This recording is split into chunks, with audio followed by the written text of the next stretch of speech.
Agad siyang lumula nang bumukas iyon at pinindot ang numerong para sa pangalawang palapag ng hotel.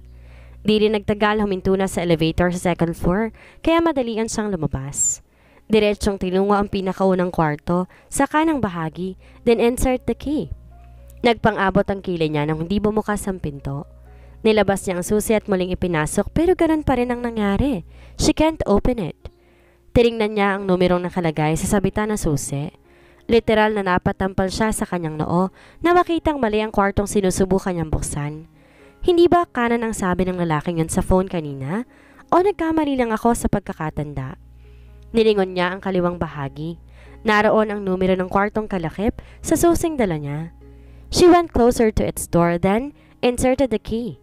Nag-click agad iyon, indikasyong nabuksan ang pinto. Di niya alam pero pakiramdam niya may kung anong mali, pero di niya matukoy kung ano. Shrugging the thought of doubt, binuksan niya ang kwarto at nilibot ang paningin sa kabuuan nito. Diretsyong tinungo ang kama dahil itong una nakakuha sa kanyang atensyon. Halatang madalian ang ginawang pag-alis nang umuko pa dito kasi sobrang lukod pa ng bedsheet na kanyang nabungaran. Ibabali nga sana niya sa ibang direksyon ng tingin nang kumulo ang dugo niya sa bagay na nakitang napapagitnaan ng kumot at malaking unan. Pinutol niya may kadulasang bagay na yon na puno ng laman. Inangat ito para kumpirmahin na hindi siya dinadaya ng paningin. Saan niya ba ginamit ang binigay ko sa lalaking laglagyan? Sana man lang kahit sabihin pang nagmamadali, sinilid muna yung katas niya sa lagayang binigay ko. Binabawi ko na yung sinabi ko kanina. Napaka-irresponsable ng hinayupak. Puno ng ngit-ngit sa nasaksihan. Minabuti niyang mag-breathing therapy para ikalma ang sarili. Mabuti na lang at naisipan niyang humingi kay Apple ng ekstrang lalagyan. Nilabas na yun mula sa backpack na dala. Pwede siguro tong gamitin, diba? Teka lang. Tiningnan niya ang oras mula sa suot na relo. Di pa naman siguro ganun katagal simula nang umalis ang lalaki. Unsure of her own speculation, hinawakan niya yung kondom na dala. Nainit-init pa naman.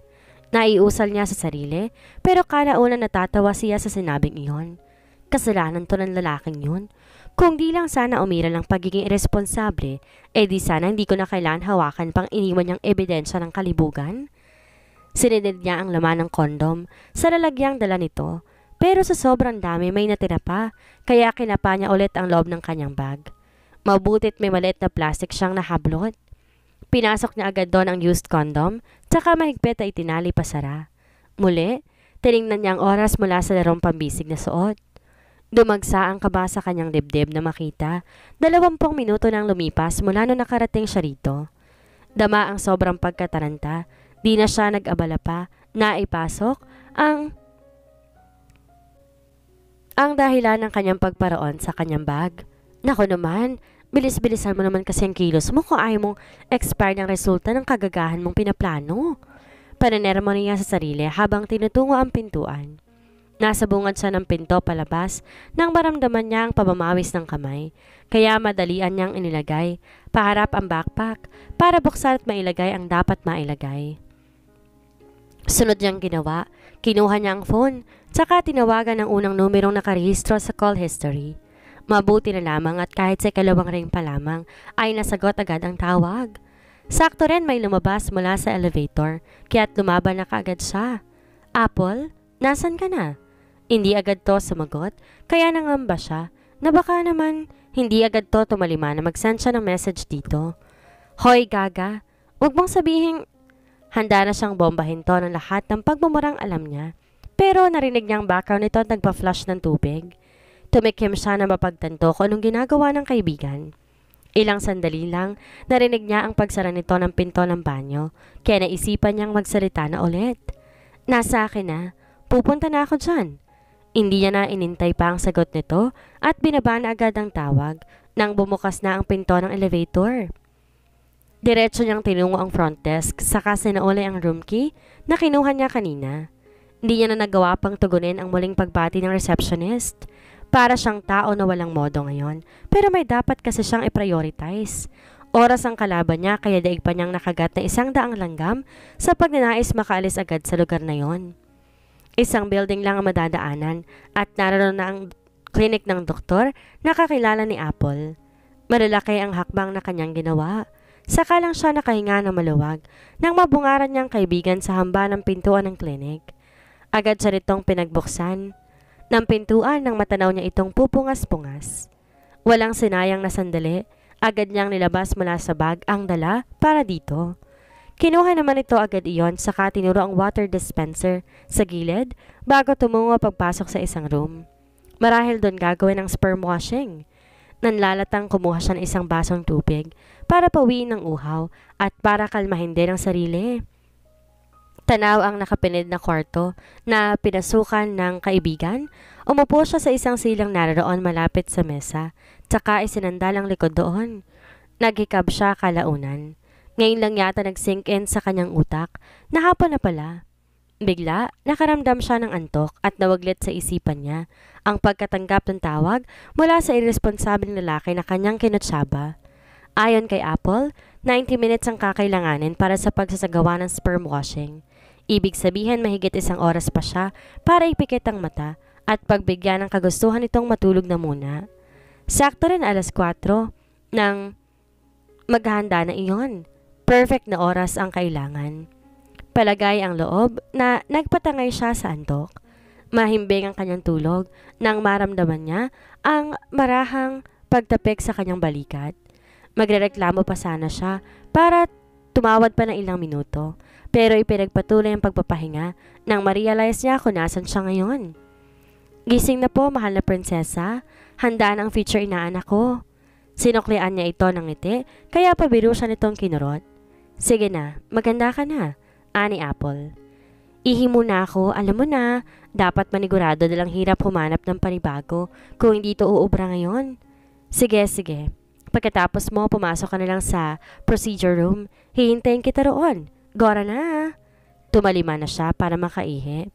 Nabasa niya kasi ang information na you have to empty bladder or pass urine before the procedure. Nung nangangalap pa siya ng impormasyon tungkol sa pinaplano.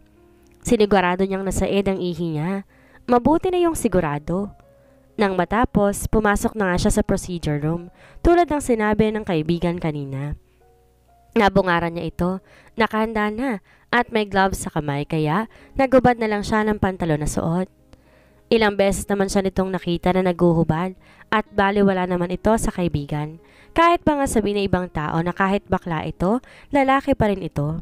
Isa pa, sa sitwasyon nila ngayon, normal lang to, professionally since she is a doctor. Nagkusa na siyang humiga sa examination table, covered herself with a drape sheet. Ibababa na niya sana ang underwear, kaso si Apple lang gumawa dahil naroon na to sa bandang ibaba niya. Handa ka na ba? Tanong nito sa kanya. Muntik tuloy siyang matawa dahil sa naging tanong nito. Sino ba kasi hindi magiging handa? Gayong mahigit 2 linggo rin ang ginugol niya para inumin ang medications na kinakailangan at ihanda ang sarili sa gagawing procedure. Tinangoan na lamang niya ang kaibigan. Panigurado kate ito ang mas kinakabahan sa desisyong ginawa niya.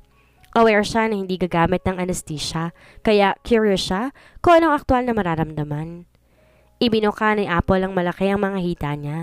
Wala siyang maramdamang awkwardness na nakita nito ang kanyang pagkababae. Hindi na siya nagtaka dahil inaasahan na rin naman niya yon. Nakita niyang may hawak itong hugis pato na device. Marahil ito yung tinatawag na speculum. Di nga siya nagkamali nang i-insert yun ni Apple sa bukana ng pagkababae niya.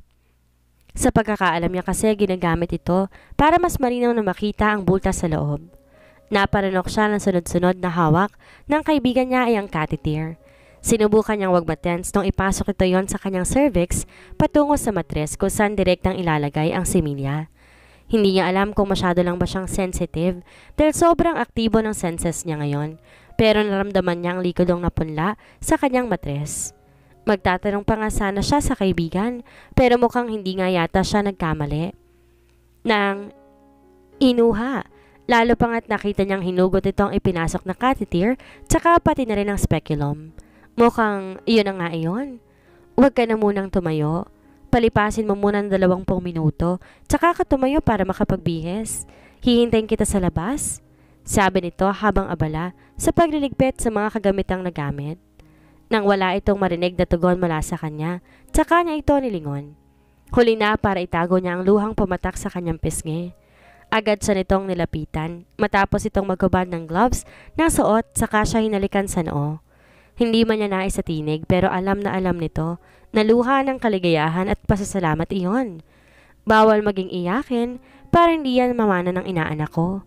Alon nito sa kanya habang hawak ngayon ang kanyang kamay. She nodded and mouthed a word of thanks to Apple. Marahan itong tinapik ang kanyang balikat tsaka kumalas na sa pagkakahawak ng kanyang kamay.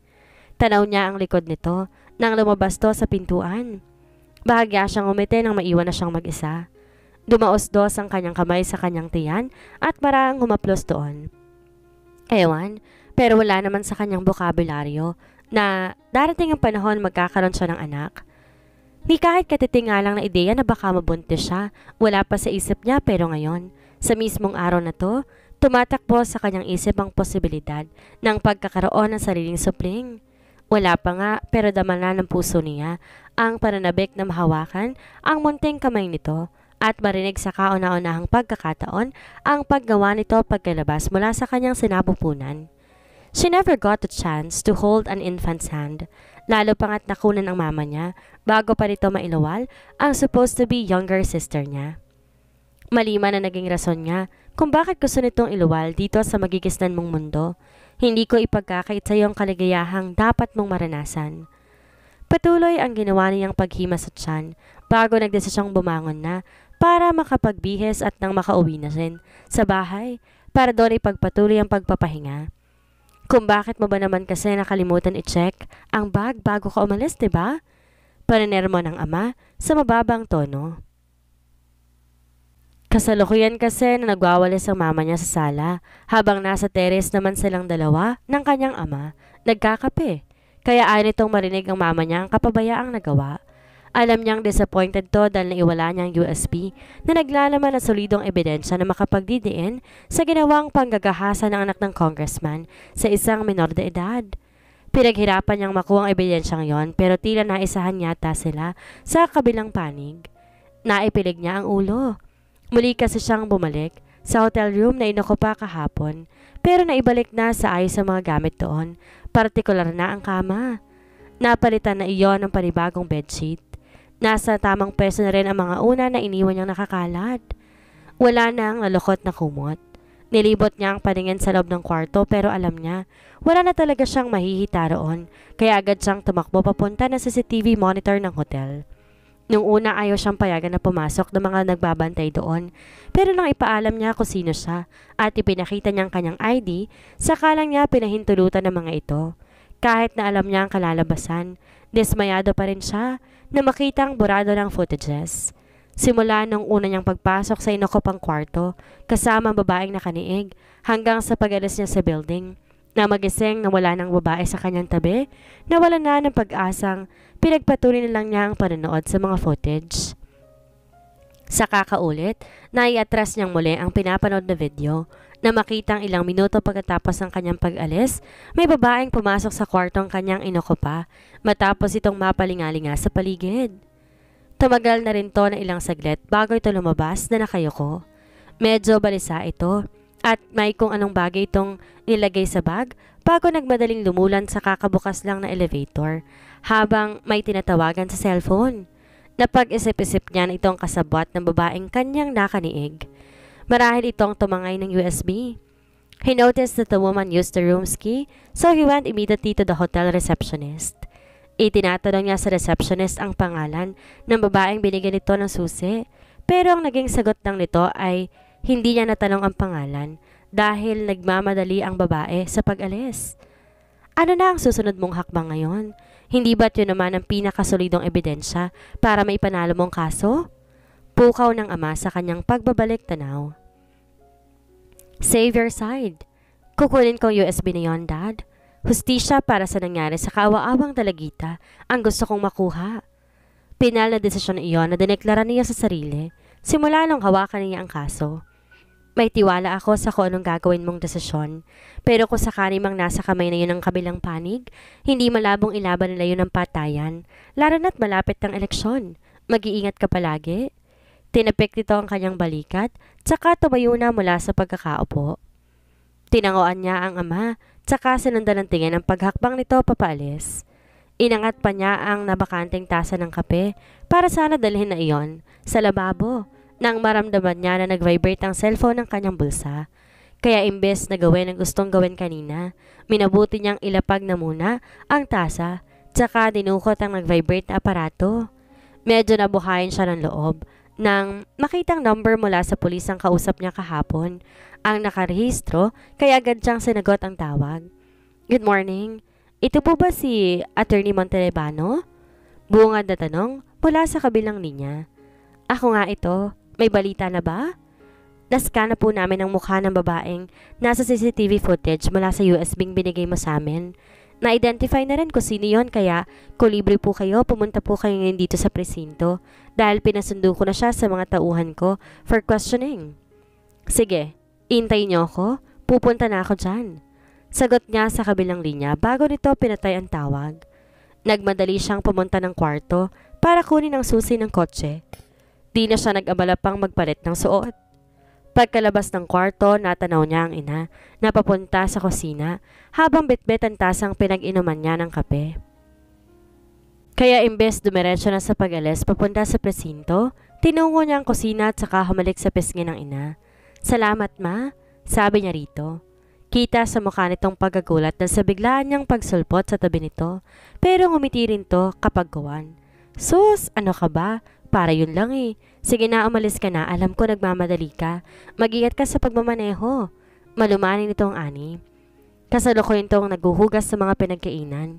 Muli, ginawaran niya to ng halik sa pisngi bago siya nagmamadaling lumabas patungo sa garahe. Pinagbuksan siya ng gate ng guard nang matanaw siya nitong papaalis kaya dire-diretso lang ginawa niyang pagmamaneho sa sasakyan. Kalahating oras ang nagugol niya sa biyahe kahit na medyo malapit lang naman ang police station. Mahina kasi ang usad ng mga sasakyan kasi may bangga ang nangyari. Hindi niya rin naman magawang iwan lang kotse at mas lalong hindi safe kung lalabas siya sa kanyang bulletproof na sasakyan.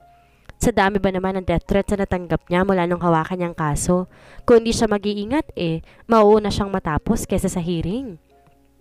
Diretso siyang pumasok sa presinto. Plano pa sana niyang hanapin sa paligid ang mukha ng babaeng hinahanap pero naging mahirap na iyon. Hindi nga niya dapat hanapin kasi inaagaw nito ang pansin ng lahat ng nararoon. Alam ba ninyo na inuubos ninyo ang oras ko?